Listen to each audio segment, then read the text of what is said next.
Edebiri is having quite the year with The Bear, Theater Camp, Abbott Elementary, and TMNT. She's now starring with Rachel Sennott in a queer high school fight club comedy called Bottoms. This felt like it could either be hilarious or crash and burn. So which did it do? PJ and Josie start a fight club at their school as a way to lose their virginities to cheerleaders. When their bizarre plan works, the fight club gains traction, and soon the most popular girls in school are beating each other up in the name of self-defense. But PJ and Josie find themselves in over their heads and in need of a way out before their plan is exposed. The first several minutes of this movie weren't working for me, and that's mainly because I hadn't grasped the fact that this was taking the teen comedies we've seen so often and brought it into the present with current mindsets and issues, and then satirized the entire thing. Rachel Sennott and Edebiri play PJ and Josie respectively.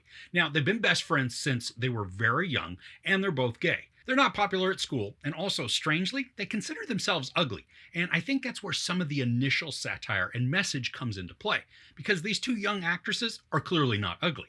But in the dog-eat-dog world of high school, they're not considered the cream of the crop, but instead, the bottoms. There are so many cringy but very funny moments in this movie. A ton of them are subtle, but still out there so you don't miss them. Part of the story revolves around the football players at the high school, who are hilariously and ridiculously played up to be gods. But we never see them without their pads. Like literally, every bit of screen time they have, they've at least got on shoulder pads. And more often than not, they're walking around school in full uniform, cleats and all. There's also a ton of posters and flyers all over the school with the quarterback's picture on them. And he's usually not wearing his pads in those. He's just got on some briefs, thrusting the idea into the hallways in the lunchroom that the muscled man is the ideal and that everybody should swoon in his presence. Now, a few of the other posters talk about how girls should just smile so that they look pretty because that's what matters most to the guys. And these are just a few of the more subtle things because the movie never points them out ever with the dialogue. They're just ever present, reinforcing the idea that these macho men are the gold standard to uphold. Now, with the premise of the movie being that the two protagonists create a fight club off of a massive lie in order to get close to the cheerleaders they both fawn over, we know that at some point the crap is going to hit the fan and the drama will end terribly for at least a few people. Now, the build-up for this, while very predictable and obvious, is still handled really well, creating dread and anxiety the closer that we get to the huge conflict. It's tense and very uncomfortable, and really necessary to take us into the final act when the true climax arises. The resolutions, they're a little rushed following the conflict, but the pacing needs to remain quick in this portion of the story just to maintain the urgency of the impending scene. Now, despite the rushed portion of a resolution between characters, the rest I thought is handled well, and then it transitions to a fun and explosive conclusion. For the fight sequences, some of these are a bit shocking, but also extremely entertaining, with some punches and moves that made me audibly gasp in surprise. Now, a lot of the fighting that takes place within the after-school club setting, it's mostly montage, showing us small interactions amongst all the girls. Now, the choreography is done well, creating realistic-looking scenarios of punches landing and kicks being delivered. And I love that as the story goes along, we see the girls that take part in the club start to gain respect and an upgrade in status because all of a sudden they're sporting black eyes, bloodied lips, and then all sorts of scrapes and cuts on their faces.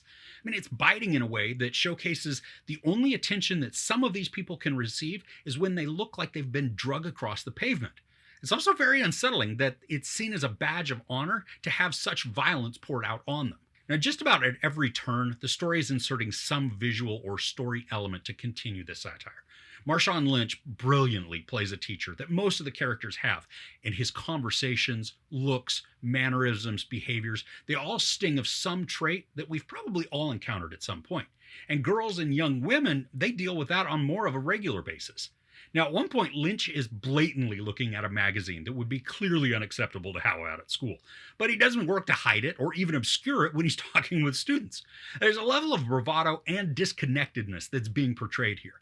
How so many people are living in their own little bubbles, carrying on behaviors that can be harmful to others, but they don't have any recognition or self-awareness to examine themselves.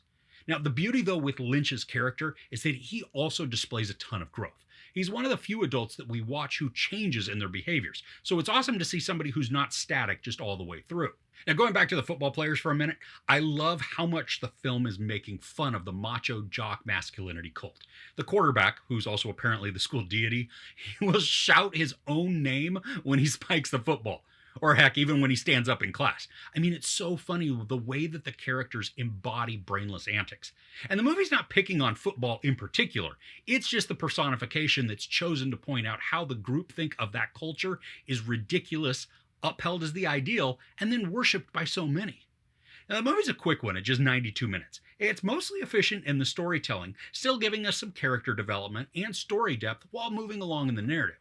Now, there was a point, though, in the middle that I noticed a slowdown in the pacing. And it's not like there's a scene that stands out in my mind that was actually slow or it contains parts that really could have been cut. There was just this dip in the momentum that made me notice the slowdown. And then the movie picked back up and moved forward with just a ton of urgency. I really appreciate that this story can be both silly and absurd at times, but also never lose sight of its messages and satire. I also love that the movie is taking a concept typically reserved for male roles and turning the tables to show how women can join in on the carnage and enjoy it just as much as the guys. There's a moment within the montage of fights where we watch characters examining themselves in the mirror. They're looking at the blood or the cuts, and then they're slowly smiling.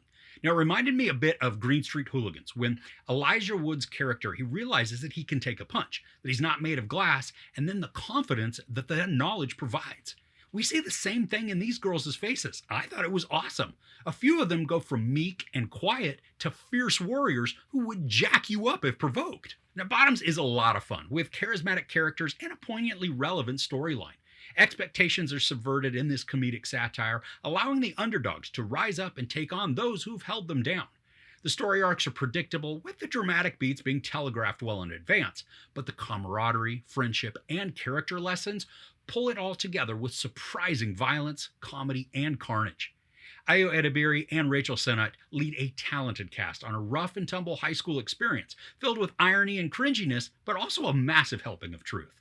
There's no sex, but there are a lot of sexual discussions and innuendo. There's no nudity, a lot of profanity, and then a massive amount of violence.